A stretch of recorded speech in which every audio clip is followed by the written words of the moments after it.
mga pinakabagong balita at mahalagang issue na walang kinikilingan, walang pinoprotektahan. Noon at ngayon, serbisyong totoo ng GMA News.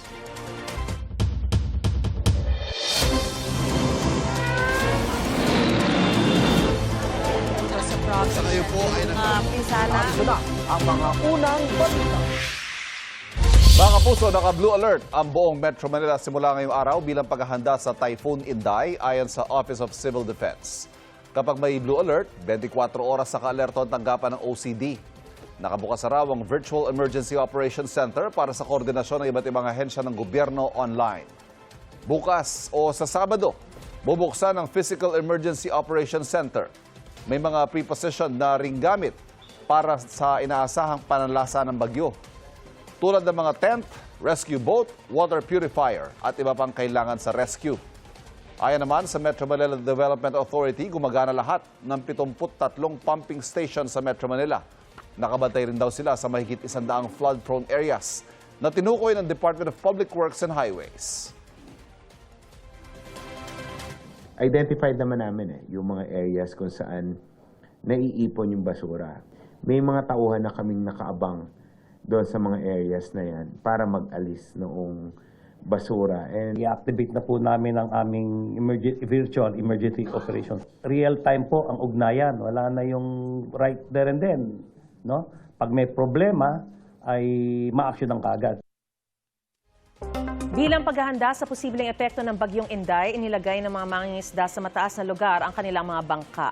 Sa Basco, Batanes, kahit maaliwalas pa ang panahon, patuloy ang paghahanda ng mga residente sa bagyo.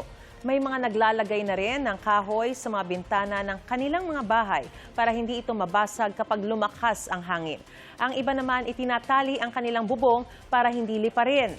Ganyan din ang ginawa ng mga taga-Sabtang. Katulong ng mga residente ang mga taga-Local Disaster Risk Reduction and Management Office. Itinaas na rin ng ilang mangingisda sa Calayan, Cagayan ang kanilang mga bangka bilang paghahanda sa bagyo. Naka-alerto na rin doon ang mga rescue equipment ng Municipal Disaster Risk Reduction and Management Office. Sa Kasiguran, Aurora naman, ipinagbawal muna ang paglalayag sa dagat bilang pag-iingat ngayong may bagyo.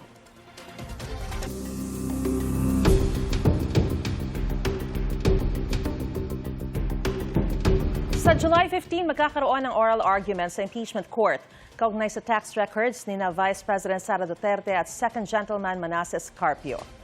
Kasunod po yan ng hiling ng House Prosecution Team na ipasabpina ang tax records ng mag-asawa pati ng mga negosyong konektado sa kanila.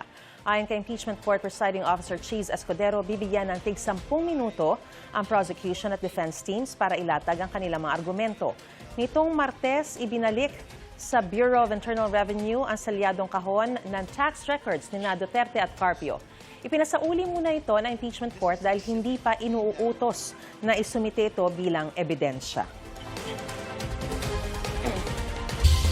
Bukod sa mataas na blood pressure, lumabas sa medical tests kay Senador Rodante Marcoleta na mayroon siyang mild pneumonia at problema sa spine o gulugod.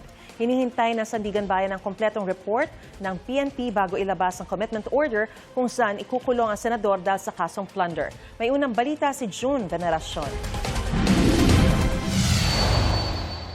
Pananakit ng dibdib at mataas na blood pressure ang idinaing ni Senador Rodante Marcoleta matapos siyang maaresto para sa kasong plunder noong Lunes.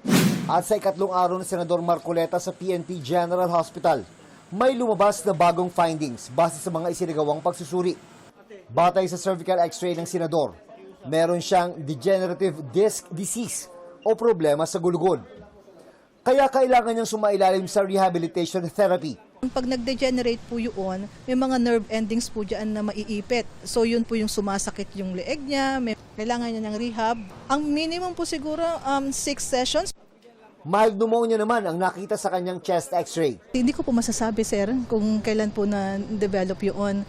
Pwede po na bago po siya na-admit sa amin. Ayon sa ospital, mas tumaas pa ang blood pressure ni Marcoleta na nasa 160/90. May mga medical test pa raw na gagawin kay Senador Rodante Marcoleta na lahat ay pwede naman daw gawin dito sa PNP General Hospital. Naniniguro lang daw ang PNP bago i-discharge ang senador. Pero hindi pa masabi ng mga doktor kung kailan ito posibleng mangyari. Hindi pa po siya fit for travel at marami pa nga pong test And hinihintay pa yung results naman ng ibang test na nagawa na sa kanya na kailangan pa pong gawin. Dinalaw siya ng kanyang misis sa ospital. Ayon sa PNP, bantay sarado ng mga pulis ang labas ng hospital room ng senador. Wala pong VIP treatment, sir? VIP treatment. Nakakulong na siya. Paano? Nasa ospital. Baka Nasa sabihin ospital. ng mga iba eh. Nakakulong sa ospital.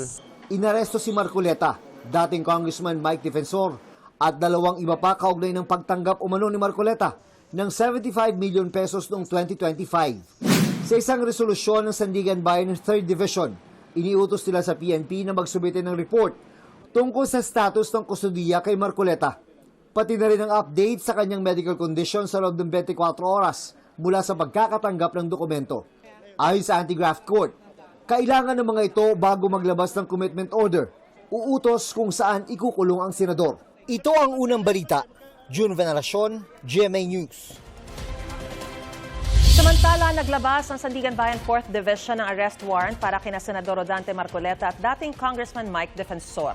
Ito ay para sa kasong paglabag sa Presidential Decree No. 46 na nagbabawal sa mga opisyal ng gobyerno na tumanggap na regalo mula sa mga pribadong individual. Hiwalay pa ito sa kanilang kasong plunder. Kaugnay pa rin ito sa pagtanggap ni Marcoleta ng 75 million pesos noong siya'y kongresista pa mula kay Defensor at dalawang negosyante na sina Joseph Espiritu at Aristotel Viray. Pinag-aaralan ng Department of Agriculture ang pansamantalang pagpapatigil ng pag-angkat ng bigas sa mga susunod na buwan. Ito ay para makatulong sa mga lokal na magsasaka na mag-aani sa Setyembre. May unang balita si Bernadette Reyes. Imported rice ang binibili ni Tess Castillo dahil mas mura anya kaysa local rice o ani ng mga magsasaka sa Pilipinas. Hanggang 50 piso ang kilo nito ayon sa monitoring ng Department of Agriculture o DA, habang 58 pesos na ang kilo ng local rice. Kasi mga katipid na medyo maganda yung quality. Dati nasa 60 siya eh.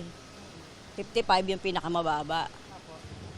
Ngayon, simula po nung nag-50, Ayun, medyo nakakabili na ng medyo marami. ayon din sa DA, mas mataas ang inangkat na bigas ng Pilipinas sa unang 6 na buwan ng taon kumpara sa parehong panahon nung nakaraang taon. Makatwiran nila ito para hindi umasa lang sa lokal na ani na apektado na nagmahal na petrolyo at fertilizer at may parating pang hamon. Looming effect ng El Nino. Hindi naman umano nalulugi ang mga lokal na magsasaka sa mga idinagdag noong imported na bigas. Nabibili pa rin kasi ang mga ito at tumaas pa nga ang bili ng National Food Authority o NFA sa lokal na palay. Pero simula Setyembre, mag-aani na ang mga lokal na magsasaka.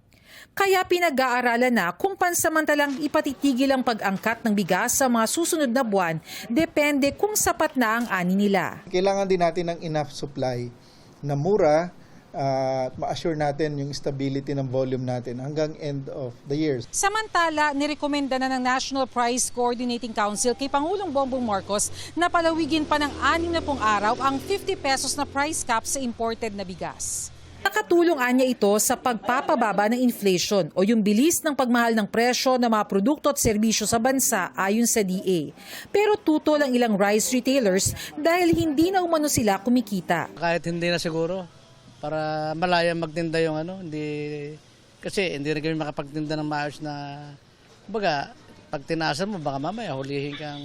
Hinihimok ng DA ang mga rice traders at importers na limitahan na muna ang pag-import ng 5% broken rice para bigyang daan ng local rice. Ito ang unang balita. Bernadette Reyes, GMA News.